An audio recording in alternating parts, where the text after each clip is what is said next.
לרב חן היקר, בית אורות.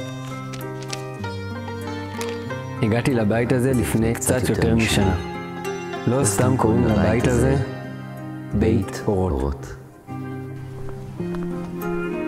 עברתי פה מסע. חוויות שחוויתי, רגשות, תהליכים שנבנו בתוכי. רוח אחרת. פגשתי פה את עצמי.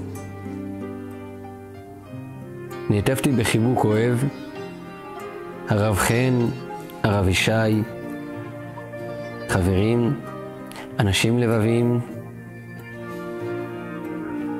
בתקופה כל כך קריטית, המעבר בין הצבא לאזרחות. תקופה שלוותה אצלי עם תחושת בלבול, חוסר משמעות וחיפוש. בבית הזה הרגשתי שהתחלתי להקשיב לעצמי. לקבל את עצמי מחדש עם כל המורכבויות והרגישויות שיש לי. אני מגלה שאני אדם אחר כביכול, וצריך לשהות וללמוד עצמי מחדש. בקומה עמוקה יותר, הקשר לירושלים, לעם ישראל, לרוח חיים הגדולה הזאת שפיימה בתוכי. לאט לאט התחלתי לבנות כוחותיי, שאיפותיי ותקוותיי. הלימוד דווקא מתוך חבורה מיוחדת של אנשים שמסורים לעמם, הוליד בי תובנות חיים, שירה וניגויים. למדתי להחיות את החיים באור התורה.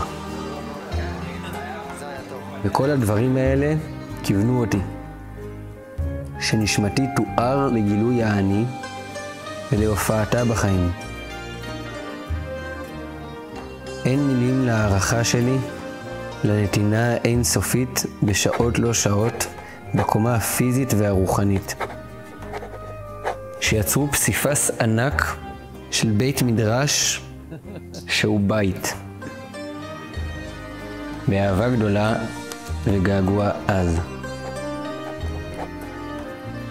שותפים יקרים, אחרי שנתיים של מלחמה, אנחנו פה בבית המדרש הירושלמי לבוגרי צבא, רוצים להתחבר אל הסיפור, להיות עם עין צופייה, קרובים ללב. ועכשיו אנחנו צריכים אתכם, את השותפות שלכם, להמשיך את הסיפור, להתחבר ביחד לירושלים.